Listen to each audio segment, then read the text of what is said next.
Welcome to The Economic, an interview series hosted by me, Dale Kim, where I bring on people in the world of finance and economics to share their stories in hopes that their stories will prepare young students like myself interested in the world of finance for their future careers. This is episode 1 with Sean Kim. He's a very well-traveled portfolio manager. He's had his hands in nearly all fields of finance, but don't take my word for it. Let's go meet him. Welcome to episode 1 of The Economic. Today, I'm joined by Sean Kim. Sean, where are you right now? I am in London right now. All right, Sean, we're happy to have you. And let's go into the first question. Yep. Tell me a bit about yourself, about growing up, your education, and then your career. Yeah. I was I had a diplomatic upbringing, so I lived in many different countries. So I was born in Kenya, and I've lived in numerous places: Thailand, Uganda, Iran, Sweden, the UK, Australia, so many places. So that's kind of like my upbringing. I went to a university in Korea, Korea University, business major, and I graduated. I also spent a year abroad at the London School of Economics as well. After graduating from Korea University and having done mandatory military service, I started out in finance. I've always wanted to be working in finance. It was very attractive to me for numerous reasons. I think the sort of the exposure you have from an early, so relatively young age, as well as the amount of responsibility, decision-making power. It just very appealed to me. So I always wanted to be in finance. I started out as a sales trader at Samsung Securities. And then I moved to investment banking at Merrill Lynch Seoul office, doing ECM and M&A banking. And then afterwards, I moved to the hedge fund space. So I moved to Singapore, and then I moved to work as an analyst covering Asia with a focus on tech. And tech normally it's I guess you could say it's concentrated in Korea, Taiwan, and Japan. So the focus was on tech. And yeah, that's basically what I've been doing all my life. I've moved from hedge funds to long only funds to family offices, back to hedge funds and so forth. You had like a diplomatic upbringing where you traveled a lot, spent time in lots of different countries. Do you feel that kind of like traveling, seeing the world at such a young age kind of affected the way you looked upon your career? Yeah, I think it really did because when I think if you're doing finance in Singapore, definitely in the UK or in New York, but even in Singapore, when you do finance, you meet people from all over the world, right? And so you get a lot of my friends are from Africa, the Middle East, a lot from Europe, and the States as well. So to be able to say that, like, yeah, I used to live in the Middle East for, X amount of years, or Africa, or I was born there, or I grew up in Sweden, or, these things, they act as kind of like a very good icebreaker. So it's really good and easy to establish friendships, networks. And I think more importantly, other than that, if you take a step back, since I was born, I'm kind of thrust into this global view, this wide, having a very wide and sort of, I would say, a global outlook on things, to embrace different cultures, to accept different situations, to learn to adapt from living in Scandinavia to moving to the Middle East, to moving to Africa, to going back to the UK. So, I think that really helped. I was kind of forced to adapt really quickly. And so that kind of helped, my outlook. uh, the way I think, and being quick to adapt and accept, really what kind of situation I'm put in. Awesome. Thank you so much. Um, moving on to like the work side, uh, describe a normal day at work for you. So I'm in London, but I'm covering Asia. So I normally wake up about, and I don't, to be honest, I don't really recommend this, but I wake up about 2 a.m., look at Asia Open, and it depends on how many deals there are. It depends on what's going on in the market. It depends on a lot of factors, but that's really my focus is on Asia. I just happen to be in London. And so, if there's trading that needs to be done, people that I need to speak with, analysis, whatever it may be. It's very important to be live. A lot of people covering Asia in New York or London, yeah, they just wake up and the market is closed and they're basically looking at a dead market. I don't think that's the right way to do it. The right way to do it in Asia is to be live. So I'm, based on my over 20 years career focusing on Asia, I think that's kind of like the conclusion I've come to. So the focus and the sort of, I don't know, you could call it dedication to the markets, is there. So I have to wake up at 2 a.m. It's there's never a boring day, let me put it that way. You cannot predict the markets, so you think it's going to be a quiet day. It's not a quiet day. Whatever happens, it could start out as a quiet day. It's never gonna, So there's always something to do. It's very, it'll wake you up pretty quickly. So it's very exciting all the time, and so that's kind of like what really drives me. But when it's around about 6 a.m., which is around about, I guess that's 1 p.m. Korea Tokyo time. I prepare to go to work. I go to work by 8. On the train, I put in all the phone calls that I need to do, and any kind of analysis or any kind of prep that I need to do, I do it, and then by the time I reach work, a lot of the call is out of the way.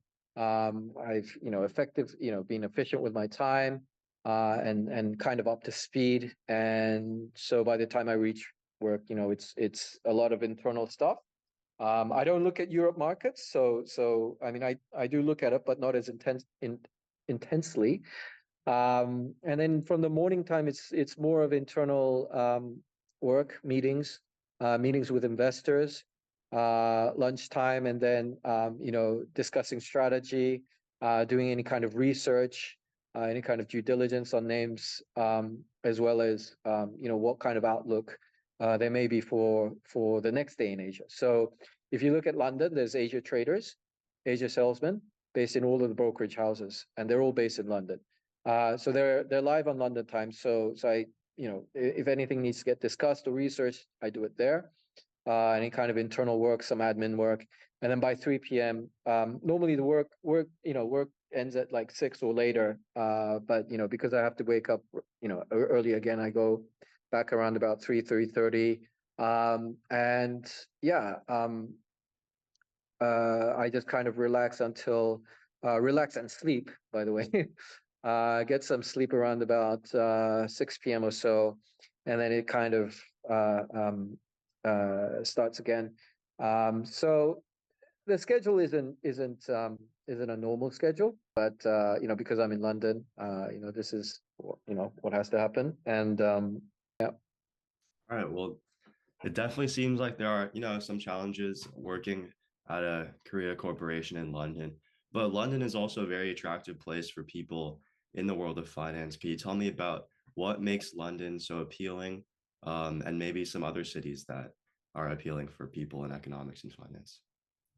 Yeah, so basically, I originally started my finance career in Korea, and then I moved to Singapore. So Singapore within Asia is more of a financial hub. So you get all the big long only funds, the hedge funds, the brokerage headquarters. They will be kind of based out of Hong Kong or Singapore. More now in Singapore, I think. So that was good. And I thought, okay, well, within Asia, I am still kind of in the main hub. But after having moved to London, it's a bit of a different ball game. The kind of number of participants, the size of the arena, size of the average ticket is very different. So I don't know if you want to call it that, but I don't know if it's a good explanation, but you could sort of say it's more of a bigger league that you've kind of moved into. And everything about London. I studied in England, um, but if I've always loved London. It's not just for finance, but if especially if you're doing finance, it's really one of the places that you want to be working in. I think a lot of people, especially out of school, they say, "Well, I got to start out in Wall Street," and that's all good, and that's actually true. But if you want an alternative to Wall Street, I would definitely say London. So I meet a lot of interesting people with diverse backgrounds. Obviously, people from Asia, the Middle East, other areas of Europe, a lot of people from the States. So it's this really big melting pot. A lot of people come together to, focus on whatever their role is in finance. And I think, personally, I think with all the history and the culture and all of that, it's really, really amazing. Thank you so much. Um, Now we're gonna focus a little bit on your high school career, kind of what you were doing then. Yeah, Um, sure. and so looking back, what were your fondest activities in high school? And follow-up question, what do you think were the most important factors that you kind of like experienced in high school that prepared you for later on? I think I'm a little bit. I could be in kind of like a unique situation because I went to high school in Korea. So high school in Korea is very incredibly competitive, and we spend a lot of time really hitting the books. So we'd spend a lot of time studying. I think out of all my friends in my life, I think my closest friends are my high school friends, and that's because we went through a lot of that hardship together. So it was really tough on all of us. But we were really, we bonded then. We were really close, and even now at this age, they're my closest friends.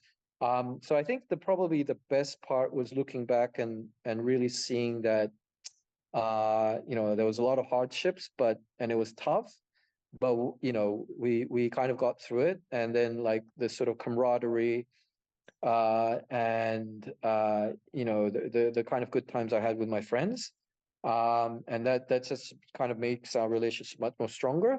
But also I guess on a more individual level, um, uh, you go to school at 9. School starts at 9, it finishes about, I don't know, 4, and then you go to like kind of like a cram school or whatever for another 3 or 4 hours, and then by the time you go home it's like 8, 9 p.m., and that's when your studying starts. So that's when you start studying.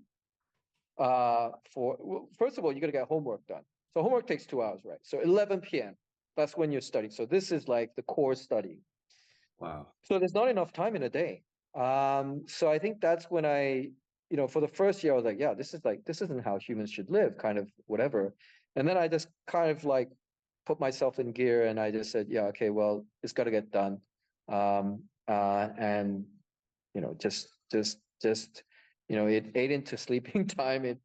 Which is kind of like the schedule I'm living now. It ate into sleeping time, and it's job's got to get done, right? So it was tough, right? But I think in any situation, and to be to a certain degree, it's unfortunate that like look at high school kids globally, you know, in some shape or form, they are going to experience some form of similar competitiveness or hardship or whatever it is, and it's those things build you, right? So yeah. Yeah, to answer your question, bonding with my friends. That would be the right answer. Awesome. Yeah, I'm kind of feeling that now coming out of high school. Or Yeah, with yeah, the I last can year of high school imagine. ahead of me. But Yeah. yeah.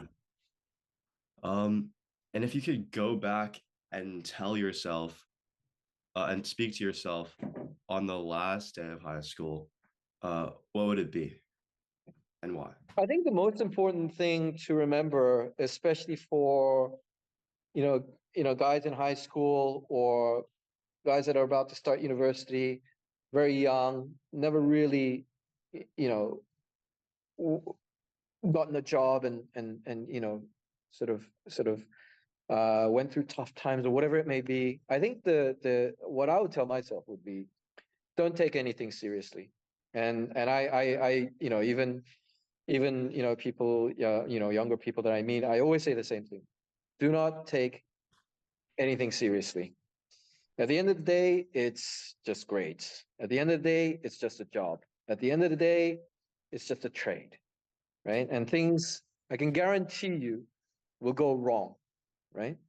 So there's no way in hell that you can stop things from going wrong, especially when most of those things are out of your control. So I would definitely say, don't take things seriously. I think when I was younger, when I was starting trading in the hedge fund space, it's you'd have bad days, and I would take that pretty seriously, right? Wouldn't be able to, be very nervous, very anxious, a lot of stress. But that doesn't help you to, do what you have to do next, whether that's putting on better trades, whether that's, whatever it may be. It doesn't help that you're stressed or anxious. It doesn't help at all.